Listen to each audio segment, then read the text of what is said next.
When people use the notion of nature and say, I don't know, nature is threatened or the planet is threatened, it has the strange effect of unifying the answers. So we think when nature, we have the same nature, you and I, we are all the same nature. By consequence, it also unifies the policy. So people say, if nature is threatened, we know what to do, and we will find a solution. And it happens, to the great surprise at the end of the 20th century, that when people began to talk about nature, they realized that they were in complete disagreement about what to do. So nature does no longer have the capacity to unify. You and I don't live on the same planet is actually now completely true. Before, you and I don't live on the same planet just meant you disagree, we don't have the same religion, you don't have the same politics, I'm from the left, you are from the right. But now, you and I don't have the same planet. It means it's a different planet. You live somewhere, and on your planet there is no climate change, there is no threatening of biodiversity and so on and so forth.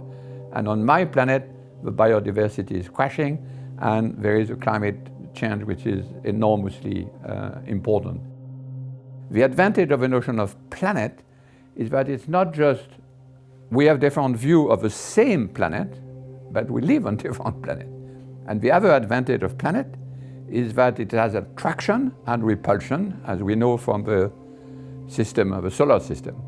So the notion of planet has, for us, a very powerful way to dramatize the main issue of politics, of ecology, of the present moment in the 21st century. It happens to be that it's not quite the same thing to live on a planet which is not affected by CO2, where you can exploit resources kind of endlessly, and to live in a planet which is fragile, which is being disturbed by human activity. In that sense, it's kind of obvious that people like Trump and people like Greta Thunberg don't live on the same planet, as Bruno Latour would have said. You have even people who literally want to live on another planet, such as Elon Musk, who wants to colonize Mars.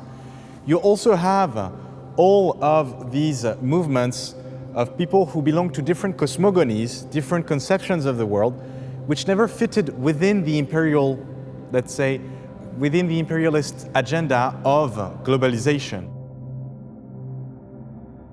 When I first met Fernando Palma Rodriguez, it was in Mexico, and it was really interesting because he was telling me about his experience when he was working in the United Kingdom as a construction worker and electrician. And he was telling me that it was as if all the time he was placed in front of a mirror where he would look at himself all the time. Whereas when he came back to Mexico, to his Nahua community, he started to see through that mirror. He started to see it as a window, and he started to see the landscape outside of his house, outside of his property, and feel that he was part of that landscape, that he was connected with it. So that highlights something very interesting about this exhibition, which we're trying to stress, which is that we don't want to take a multiculturalist approach, but a multinaturalist approach, to take back an expression from the anthropologist Vivero de Castro. We start with the first planet of this fictional planetarium, which is the planet Globalization, which, as its name indicates, is the result of international exchange, international trade, and which mainly developed itself from the 80s up until today, with a lot of traction, because it was promising, let's say, development, it was promising forms of like economic growth, in complete denial of the planetary limitations. We enter here in a room which is dealing with the notion of connectivity, which is so important in order to shape the planet Globalization, and where we have different works which deal in some sort of way with the notion of the screen, but without using screens, but actually mediums such as sculptures and painting. Here is a piece by the artist Huang Haixin, where she depicts the kind of mixed feelings that she has on her social media platforms, typical of this kind of situation of seeing horror and little pleasures always colliding with one another. And the sculptures by Jean Katang Bailly, who's making these wonderful sort of abstract sculptures, which are actually built with references and materials connected to copper mining. Once you arrive within Planet Globalization, we have invited artists who were all depicting one different aspect of the kind of attraction that this planet could have. And a very strong example for this is the work by Franck Lebovici and Julien Serroussi. Two of them focused on an attack which happened in République démocratique du Congo, in a small village called Bogoro. And they worked with court practitioners, actual court practitioners, on experimenting different kind of methodologies in order to work with the evidences. What Julien Serroussi, who was himself a legal analyst in this court, and Franck Lebovici, who is an artist and a poet, did is that they said, look, let's try to experiment other ways of displaying those evidences. Let's try to put them as a sort of mood board, for example, like an artist or a designer would organize a studio, like, and let's see if there's not some kind of like new connections which occur. The artist doesn't pretend that he knows what he doesn't know. Of course, the international judges are much more qualified to talk about international law than an artist would be, so it's not a question about that. But it's a question of where he can intervene. And in this case, it's like how he can help the judges or the legal practitioners to change their workflow according to what he knows really well, which is how to organize visually information.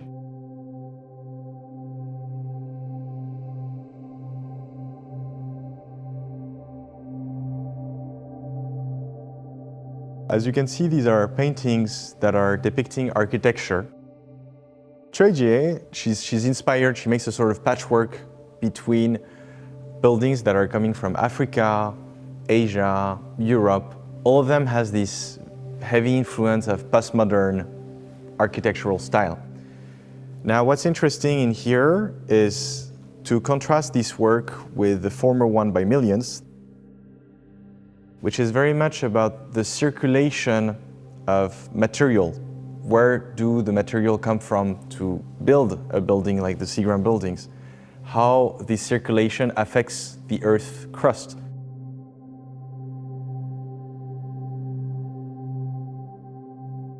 The artist Antonio Vega Macotela collaborated with people to make a tapestry about a sort of burning landscape. Inspiration from a Mexican poem which is talking about how smoke is the signal of something. That you have what looks a bit like a QR code. That's actually a technique called stenography, which means that it's an encryption of a code, a kind of secret message.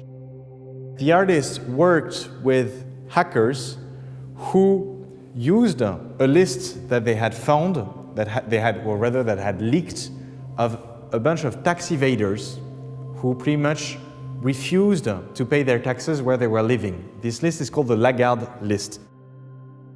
It's pretty much like a piece about those globalized elites which don't feel that they are subject to the taxation of the place where they live.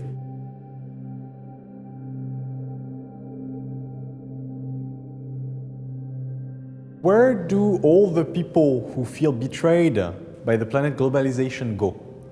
All the people who feel that they lost their jobs because of it, all the people who feel that the elites, the globalized elite, doesn't care about them, as we've seen in the work of Antonio Vega, where he leaks information about tax evaders.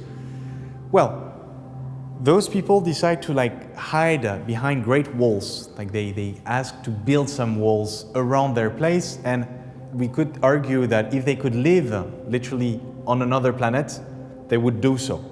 That's why we call this section the planet security.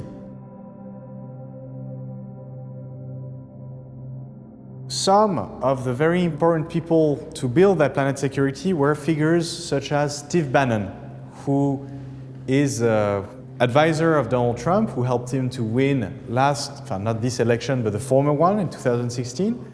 But Steve Bannon was also a filmmaker who broadcasted and shaped, in many ways, the propaganda that was necessary in order to build the architecture, let's say, of that planet security.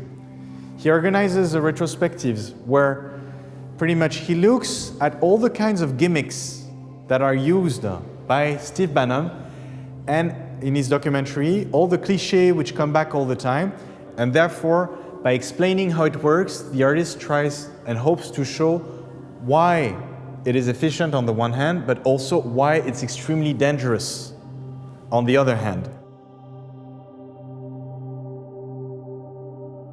The artist Femke Hergraven is very interested by the imaginary of that panic room. And in it, she stages a sort of discussion between three extinct species, which are avatars of a weird sort, which are discussing about the absence of the owner of the space, the absence of the last man. And they feel pretty lonely. They're on a lonely planet.